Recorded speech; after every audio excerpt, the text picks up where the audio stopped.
Nice, au sud-est de la France, dans le département des Alpes-Maritimes, accueille chaque année près de 4,5 millions de touristes venus des 4 coins du globe.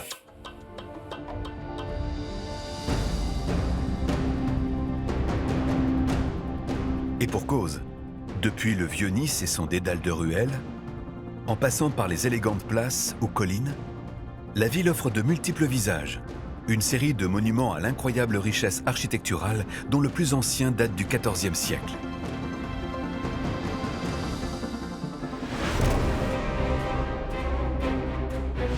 Sur la colline du Mont-Alban, à 222 mètres d'altitude, le fort qui domine la ville est le dernier vestige encore bien conservé de la fonction militaire de Nice.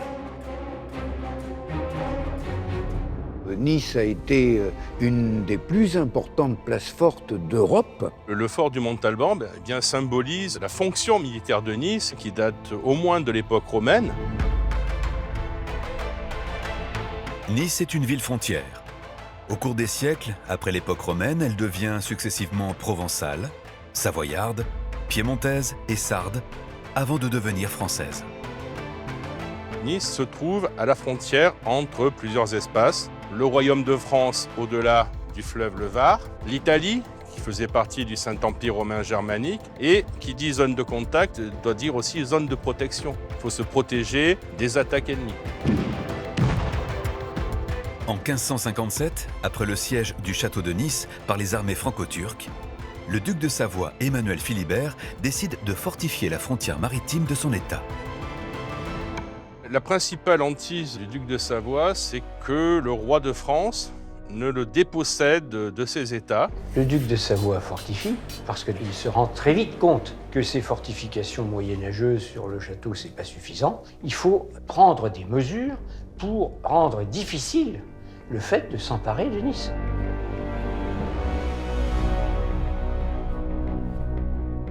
Emmanuel Philibert perfectionne donc les défenses du vieux château de Nice et fait ériger 2 forts. La citadelle Saint-Elme, au ras des flots pour protéger la rade de Villefranche, seul port en eau profonde de l'État de Savoie. L'autre sur le Mont-Alban, un point stratégique à seulement 600 mètres à vol d'oiseau et 1,5 km de Nice. La colline sur laquelle se trouve le fort du Mont-Alban est le seul endroit à Nice où l'on peut voir à la fois du côté de la ville de Nice et du côté de Villefranche. Donc c'est vraiment le lieu qui s'est imposé naturellement pour la construction d'un fort. Ce fort, il va être une vigie qui va jouer un double rôle, signalement d'arrivée d'ennemis et protection de cette espèce de hauteur du Mont-Alban à 220 mètres. On a une crête militaire, une crête dangereuse. En termes militaires, qui tient les hauts tient les bas. Or, si vous voulez bombarder Nice ou Villefranche, c'est sur l'assiette du Mont-Alban qu'on se mettra. Donc l'idée, c'est j'occupe l'endroit où se mettrait l'assaillant s'il voulait bombarder les 2 villes-ports. Avec le fort du Mont-Alban comme pivot, les 3 citadelles de la chaîne défensive se protègent donc mutuellement.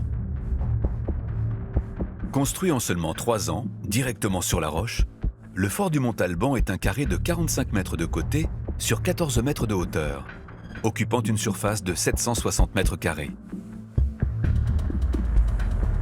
On y accède par un pont-levis à flèche unique, placé côté est, face à l'apic de la falaise le moins accessible. À chacun des angles reliés par des courtines, un bastion surmonté d'une échauguette offre une vue panoramique à 360 degrés. Au nord-ouest, le bastion de Montgros veille sur les montagnes. Celui du sud-ouest sur l'impressionnante citadelle de Nice et ses 17 hectares. Enfin, les bastions du nord-est et du sud-est sont à une portée de canon de la citadelle Saint-Elme de Villefranche. Le fort du Mont-Alban est un petit bijou dans l'architecture militaire par les puretés de ses formes. Il devait être très spectaculaire à l'origine parce qu'effectivement il était enduit de blanc, donc il devait se voir de partout, quoi. Le fort du Mont-Alban est moderne parce que c'est typiquement la transition du début de la fortification bastionnée, où on passe du Moyen-Âge avec ses tours à une forme très pointue en étoile qu'on va construire pendant tout le XVIe siècle. Inventé en Italie au début du XVIe siècle, le fort à bastion répond au développement de l'artillerie et à l'apparition du boulet de canon métallique. Désormais, Les canons sont en mesure de tirer jusqu'à 800 mètres et de détruire les murs d'une fortification médiévale à 50 mètres de distance. Quand l'artillerie à poudre arrive dans l'art de la guerre, les tours en maçonnerie creuse, couronnées de machicoulis, tombent comme château de cartes. Le fort bastionné, c'est vraiment l'adaptation d'un programme architectural à une innovation technique. C'est la fin du château médiéval, parce que ce château, qui était essentiellement composé de tours rondes ou carrées, ne résiste pas à la nouvelle artillerie. Donc, on va être obligé de substituer une autre technique, la technique du rempart. Contrairement à la muraille en pierre de grande hauteur des châteaux médiévaux, le rempart des forts modernes est un mur plus bas, rempli de terre, conçu pour absorber les chocs les plus violents. Celui du fort Montalban mesure 11 mètres de haut. Au fort du Montalban, nous avons deux murs parallèles, un mur extérieur et un mur intérieur. Les murs extérieurs font à peu près 1 mètre, 1,50 m de large. Et à l'intérieur, on va avoir 4 ou 5 mètres de blocage. C'est de la terre, de la pierre qui est tassée et qui va servir d'amortisseur. Le boulet de canon va casser peut-être la partie externe, mais ne pourra jamais traverser 4 mètres de terre. Et la conception du rempart construit en calcaire local, extrait à 200 mètres de là, cache encore d'autres caractéristiques techniques pour résister efficacement à l'artillerie. Hormis l'épaisseur des murs avec la construction en blocage, les ingénieurs italiens, notamment milanais, vont étudier le fruit des murs, c'est-à-dire la pente, et vont concevoir une pente spécifique qui va permettre au boulet de canon de ricocher, donc d'éviter que le boulet ne donne sa pleine puissance sur la structure. Mais en cas de siège, le meilleur moyen de protéger la forteresse de la puissance de cette nouvelle artillerie est encore de maintenir l'ennemi à distance. Pour cela, les architectes militaires italiens ont une idée révolutionnaire. Remplacer les tours rondes des forts médiévaux par des bastions. Des ouvrages pentagonaux rattachés aux courtines.